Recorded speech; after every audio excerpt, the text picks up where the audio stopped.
안녕하세요. 취미로 철학하는 남자입니다. 네, 오늘은 10월 30일 7시 13분을 지나고 있고요. 네, 오늘 볼 부분은 어제 해야 됐던 아리스토텔레스 영혼에 관하여 2권 5장 부분입니다. 네, 내용이 그렇게 길진 않아서 빠르게 정리를 한번 해볼게요.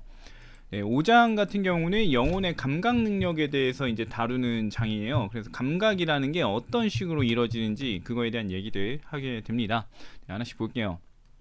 일단 감각에 대한 기존 입장에 대해서 얘기를 하는데요. 이제 사람들이 어떤 생각을 가지고 있었나 이 부분을 얘기한다고 볼 수가 있어요. 보게 되면 인간의 감각에 대해서 혹자들은 원소가 유사한 것들끼리 인식한다. 그러니까 어떤 A라는 게 있는데 그것과 원소가 유사하면 인식을 한다라는 얘기를 하는 겁니다. 그런데 이제 아리스토텔레스는 여기에 대해서 문제가 있다고 앞서서 이제 지적을 했었어요. 그래서 그 문제를 이제 다시 보게 되면 이런데, 일단 첫 번째로 보는 게 얼마나 유사해야 인식이 가능하냐 이거예요. 그래서 이제 뭐 불하고 물이 더해진 걸 인식할 수 있냐, 뭐 불하고 흙이 더해진 걸 인식할 수 있냐, 불하고 공기가 더해진 걸 인식할 수 있냐, 뭐 이렇게 하면서 어떤 것까지 인식할 수 있고 어떤 거 인식 못하고 이걸 알 수 있냐 이런 얘기를 합니다. 그래서 이게 좀 말이 안 된다. 유사한 거라면 어느 정도가 유사한 거냐 이런 얘기를 했고요. 그 다음 보게 되면 유사하지 않은 건 인식 못하지 않냐 이런 얘기를 해요. 그러니까 유사한 것들끼리 A는 A만 인식하고 그럼 B는 인식할 수 있냐 했을 때 B를 인식 못한다는 거죠. 그래서 얘기를 했던 게 좋은 것은 좋은 것만 인식하고 그 다음에 좋지 못한 것은 좋은 것을 인식하지 못한다, 뭐 이런 식으로 얘기를 했었습니다. 그 다음 보게 되면 이제 유사한 것끼리 인식한다고 했을 때 흙으로 구성된 건 왜 흙으로 구성된 것끼리 인식을 못하냐, 그래서 털이나 머리카락은 왜 흙에 대한 걸 인식 못하냐 이런 얘기를 합니다. 그러니까 애초에 털이랑 머리카락도 흙의 구성이라고 보거든요, 예전에는. 그래서 흙인데 흙과 관련된 거 얘네들도 인식할 수 있어야 되는데 왜 인식 못하냐 이런 얘기를 하는 거죠. 그 다음 보게 되면은 왜 우리는 우리의 감각기관 그 자체를 인식하지 못하냐, 왜냐면 우리의 감각기관도 원소로 이루어진 어떤 물질로 되어 있는 건데, 그렇다면 우리는 원소로 이루어진 우리 자신이 있기 때문에 이런 감각기관도 인식할 수 있어야 되는데 왜 못하냐, 그래서 눈을 왜 인식 못하냐, 귀를 왜 인식 못하냐 자체적으로 이런 얘기를 합니다. 그러면서 이제 유사한 것끼리 인식한다고 했을 때, 원소가 유사한 것들끼리 인식한다고 했을 때 문제가 있다. 그래서 아리스토텔레스는 유사한 원소들끼리 인식한다는 것을 받아들이지 않는다라고 얘기합니다. 근데 이제 보게 되면은 왜 자꾸 그리스인들이나 이런 고대 사람들이 유사한 것들끼리 인식한다고 고집을 부리냐라고 생각해 볼 수 있는데요. 유사한 것들끼리 인식을 하는 이유는 다르면 서로 결합할 수가 없고 그러면 통할 수가 없다라고 본 걸로 이제 저는 생각을 합니다. 다르게 되면 이제 분리가 되죠. 분리가 되면은 섞일 수가 없고 그러면 이제 뭔가 서로 상호작용을 할 그런 근거가 없어지잖아요. 그렇다 보니까 유사해야 우리가 뭔가 엮여서 뭔가를 할 수 있다라고 봤던 걸로 보여집니다. 그렇다면 이제 아리스토텔레스는 그 감각을 어떻게 봤을까요? 앞서서 이제 유사한 것들끼리 된다고 했는데 지금 아리스토텔레스는 그럼 어떻게 인식한다고 봤을까요? 그걸 봐야 되는데, 아리스토텔레스도 유사한 것끼리 인식한다는 점을 완전히 부정하지는 않아요. 대신에 이제 원소가 아니라 이제 활용하는 개념이 가능태와 형실태라고 합니다. 이제 현실태는 활성태라고 불릴 수도 있는데 아무튼 이 가능태와 현실태를 통해서 얘기를 하게 됩니다. 좀 볼게요. 일단 감각은 기본적으로 자극이 주어지면 그에 따라 반응하면서 나타나는 변화다라고 이제 얘기를 하게 되는데요. 감각을 변화라고 얘기를 합니다. 이 변화라는 점이 조금 특이할 수 있는데 보게 되면 납득은 할 수 있어요. 일단 개념을 하나씩 보게 되면은 일단 자극이라는 걸 먼저 규정합니다. 자극이라는 건 이제 현실태라는 건데, 현실태라는 거는 어떤 특징을 규정받는 거예요. 그래서 이와 반대되는 개념으로 가능태가 나오는데, 가능태는 아직 특징이 정해지지 않은 어떤 다양한 것들로 발현될 수 있는 상태를 말한다라고 볼 수가 있습니다. 아무튼 이 현실태라는 거를 보고서 이제 현실태라는 걸 설명하게 되는데, 자극을 한다는 거는 어떤 특정 정보를 제공한다는 얘기가 돼요. 그렇기 때문에 현실태로 봅니다. 그러니까 내 몸에 뭔가 그 따끔한 게 주어졌다. 이 따끔한 어떤 현실태로서의 이제 발현이 일어난 거죠, 내 피부에. 그렇기 때문에 이 특정한 걸로 나타난다. 현실태다라고 얘기를 해요. 근데 이제 여기서 이제 아리스토텔레스가 또 주의하면서 얘기하는 것 중에 하나가, 자극하는 대상은 이제 자기 기능이 활성화되지 않으면은 가능태 상태로 놓여 있다 이거예요. 어떤 A라는 것이 B를 자극했는데 이때 이 A는 활성화된 상태여서 어떤 성질이 활성화된 거죠. 활성화됐기 때문에 이 자극을 했던 거고, 평소에는 매번 활성화되어 있는 게 아니다, 이런 얘기를 하는 건데, 이건 이제 경우마다 다르다고 할 수 있을 것 같아요. 냄새라고 한다면 뚜껑을 막아두지 않는다면은 그 냄새가 계속 날 거 아니에요. 예. 그거는 그동안 계속 활성화 상태로 있다, 이걸 볼 수도 있고, 꽃 같은 경우도 보게 되면은 활성화 상태로 있죠. 피어 있을 때 꽃 냄새가 나고 하니까, 이런 걸 보면은 물체라는 거는 활성화 상태로 있는데, 이제 이 활성화가 뭐 활성화 A라면 나중에 활성화 B가 되고 C가 되고 뭐 이런 식으로 변화를 계속한다 이겁니다. 제가 봤을 때는 이게 맞지 않나 싶어요. 가능태로 있다기보다는 이미 존재하는 이상은 어떤 활성화 상태를 연속적으로 놓여져 있지 않나, 이런 생각을 합니다. 아무튼 그렇다라고 볼 수 있을 것 같고, 이제 우리한테 주어지는 자극은 특정한 정보기 때문에 현실태다, 이렇게 얘기를 하고요. 그 다음에 감각자, 감각하는 사람, 이 자극을 받는 존재는 가능태다 라고 얘기합니다. 그래서 보면 감각자의 감각기관은 별도의 자극이 주어지지 않으면 어떤 상태로도 변할 수 있는 가능태 상태로 있다 얘기합니다. 그러다가 자극이 주어지면 현실태가 주어지면 그에 맞춰서 이 가능태도 현실태로 변한다 이거예요. 그렇게 해서 이제 자극과 우리의 감각기관이 유사해지게 된다. 현실태의 그 정보가 가능태에게 주어지면서 일치되게 된다 이거죠. 그래서 이로써 감각이 이루어진다 라고 얘기를 합니다. 감각에 대한 내용이 어느 정도는 이해가 가죠. 근데 문제는 이제 감각기관은 가능태로 있다가 이제 현실태가 된다, 자극에 의해 현실태가 된다라고 하는데, 그렇죠. 뭐 그럴 수도 있겠죠. 특정 자극에 따른 반응이 있어야 되긴 하겠지만, 생각을 해보면 뭐 귀가 있고 고막이 있다고 했을 때, 고막은 특정 상태에 있지 않을까요? 뭐 무반응 상태라고 할지라도 이게 현실태 아닐까요? 이게 현실태 아닐까, 이런 생각을 해봅니다. 그러니까 저는 이 세상에 있는 모든 거는 가능태라고 할 수 있겠지만, 어느 정도의 가능태적인 잠재적인 요소가 있겠지만, 실제 현장에서 보게 되면은 대체로 현실태가 전환하는 연속 속에 있지 않나, 이런 생각을 합니다. 아무튼 이게 뭐 납득이 되실지 모르겠지만 아무튼 그렇다라는 생각이 들고요. 이렇게 하면서 이제 자극과 감각이 어떻게 일어나는지, 어떻게 우리가 유사한 것끼리 인식한다고 생각하게 되었는지, 뭐 이런 식으로 해서 설명을 해요. 생각보다 간단하죠. 감각에 대해서 나름대로 이해를 할 수 있는 부분이기도 합니다.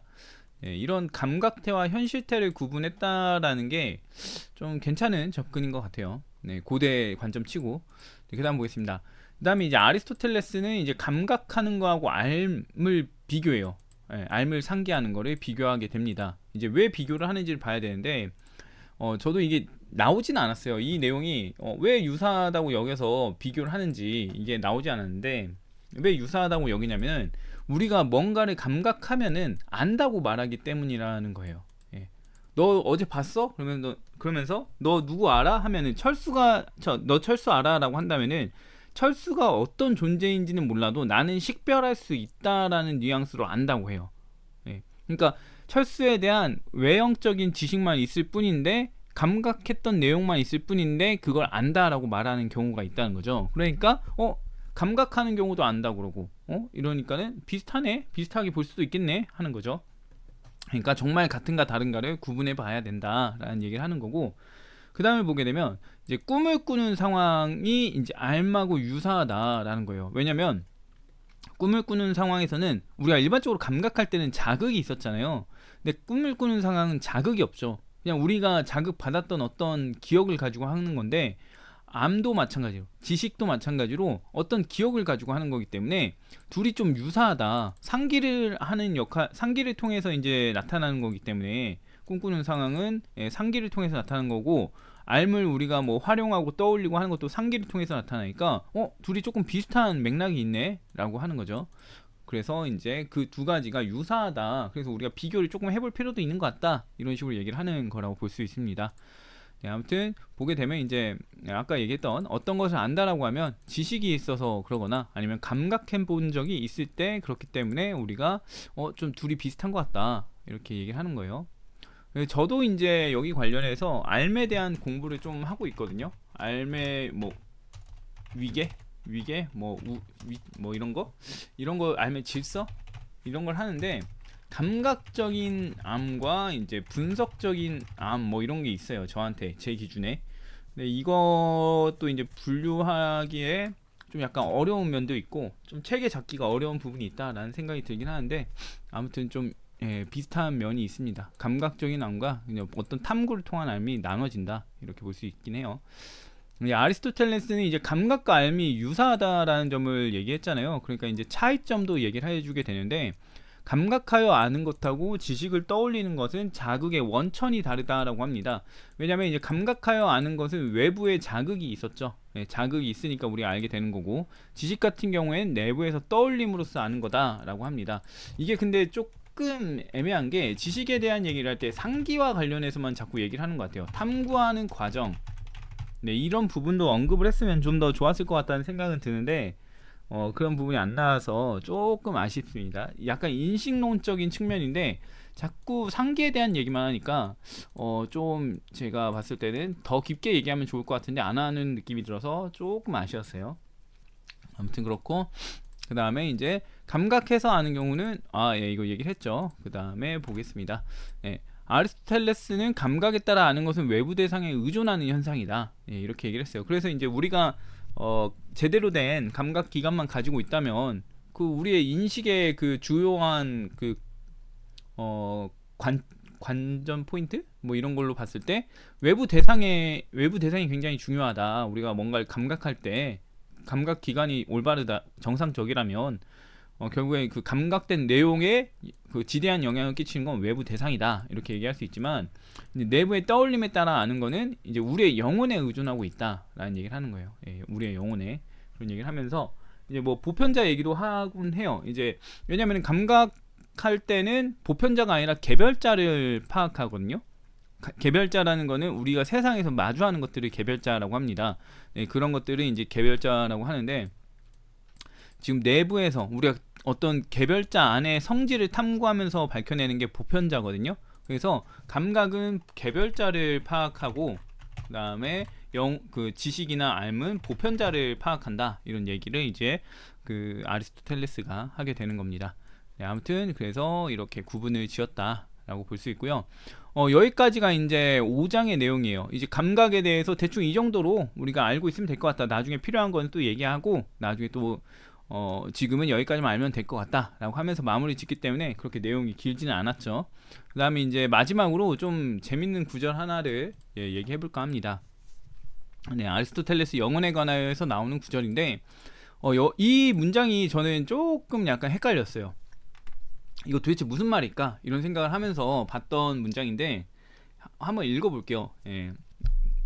가능태로 있다고 말해지는 것은 단순한 게 아니라 그것은 한편 아이가 장군일 수 있다고 할 때의 의미로 말해지고, 다른 한편 나이가 찬 사람이 장군일 수 있다고 할 때의 의미로 말해지는데, 감각할 수 있는 것은 후자 같은 식이다, 이런 얘기를 하는 거예요. 지금 제가 이걸 딱 그 떼어냈기 때문에 좀 더 파악하기 쉬우실 수도 있을 것 같은데, 이게 무슨 말이냐라는 거죠. 사실 여기까지는 어렵지 않습니다. 여기까지는 쉬운 것 같아요. 가능태로 있다는 게 이제 있다고 말해지는 건 어떤 의미냐, 이렇게 볼 수 있는 거예요. 그래서 어떤 의미냐 했을 때 보면은 단순한 게 아니라 그것은 뭐냐, 가능태로 있다는 건 뭐냐 했을 때, 한편 아이가 장군일 수도 있고 그 다음에 나이가 찬 사람일 수도 있다, 이 얘기라는 거예요. 예, 가능태라는 거는 가능성이 있다. 아이가 장군일 가능성도 있고, 그 다음에 장군이 될 가능성이 있다. 장군이 될 가능성이 있고, 뭐 한 나이가 많은 사람이 장군이 될 가능성도 있다. 장군일 가능성이 있다라고 할게요. 그냥 똑같이. 예. 이렇게 했을 때 가능성이 다 있잖아요. 그렇다 보니까 이건 가능태다. 이렇게 볼 수 있는데 감각할 수 있는 것은 후자 같은 식이다. 그러면 나이 많은 사람이 장군일 가능성도 있다만 후자라는 그 가능태라는 건가? 이런 생각이 저한테 문득 들었어요. 왜냐면 후자라고 하니까 그렇게 생각을 했는데 사실 후자라는 건 이거였더라고요. 전자가 이거고요. 후자가 이거였어요. 후자가 이거였어요. 예. 좀 약간 그 저의 판단 착오가 있었던 거죠. 이것도 마찬가지로 전자가 이거고, 전자가 나이 많은 사람이고 후자가 장군이었다. 결과적으로 보면 장군이라는 건 가능태 상태에 있다 이 얘기를 하고 싶었던 거죠. 장군은 가능태다 이렇게 하는 거예요. 그래서 뭐 장군에 어린애가 올 수도 있고, 그 다음에 나이 든 사람이 올 수도 있고, 나이 든 사람이 올 수도 있고, 뭐든 가능하지 않냐 이 장군이라는 건. 그러니까 가능태다, 장군은 가능태다 이렇게 얘기를 하는 거를 지금 제가 혼자 헷갈려 가지고 이걸 말하나 저걸 말하나 이렇게 헷갈렸었다라는 건데, 이 장군이 후자였다, 이렇게 볼 수가 있을 것 같습니다. 책이라는 게 읽다 보면은 철학책이 어려운 것 중에 하나가 약간 문장의 그 표현 기법을 좀 엄밀하게 봐야 되는 경우도 있는 것 같아요. 이런 경우들처럼 과연 감각할 수 있는 것은 후자 같은 식이다 이렇게 얘기를 하니까, 감각할 수 있는 것이 이제 여기는 안 나왔으니까 그러는데 가능태라고 그러거든요. 나왔네요. 아까 전에 제가 얘기를 했죠. 감각하는 거, 이거는 지금 어떤 상태로도 변할 수 있는 가능태 상태로 있다 이 얘기를 했잖아요. 이러면서 나온 얘기인데, 아무튼 감각할 수 있는 것은 후자 같은 식이다. 가능태라는 건 후자와 같다 이런 얘기를 했던 건데, 참 보면은 나 자신이 나 자신의 뭐 편견이라던가 아니면은 나 자신의 습관, 이런 것들이 책을 읽는데 굉장히 방해를 하는 거라고 보여집니다. 책을 읽을 때 방해하는 것, 이게 가장 좀 그런 것 같아요. 나 자신의 편견, 습관, 그 다음에 뭐 오류, 이런 것들이 책을 읽을 때 방해를 하는 것 같아요. 이런 것도 사소하게 보면은 착각하잖아요, 제가. 감각할 수 있는 것은 후자 같은 식이다. 후자가 뭐지? 어떤 후자를 말하는 거지 하면서 이 앞에 게 아니라 이 뒤에 거를 말하는 건가? 이렇게 혼자 착각해 버리잖아요. 그래서 이 책에 대한 그 책을 읽을 때는 좀 약간 나와의 싸움이기도 한 것 같다. 나와의 싸움. 나와의 싸움. 뭐 물론 저자와의 싸움도 될 수 있겠지만 아무튼 나와의 싸움인 것 같다. 이런 생각이 듭니다. 철학책 읽다 보면 많이 그러거든요. 표현의 그 문구를 어디까지 규정할 것인가 이런 거에서부터 막 갈리니까 아무튼 그렇고요. 오늘은 여기까지 이렇게 하고요. 다음에 또 다른 이야기로 할 거고, 수학에 대한 수학 예찬을 빨리 끝내버리고 싶어요. 수학 예찬 최대한 이번 주 안에 끝날 수 있을지. 이번 주 안에 못 끝내겠구나. 좀 축약해가지고 문장 분석을 안 하든가 해가지고 하는 쪽으로 해서 마무리를 짓도록 하겠습니다. 아무튼 오늘 여기까지 하고 다음에 또 다른 얘기로 찾아오도록 하겠습니다.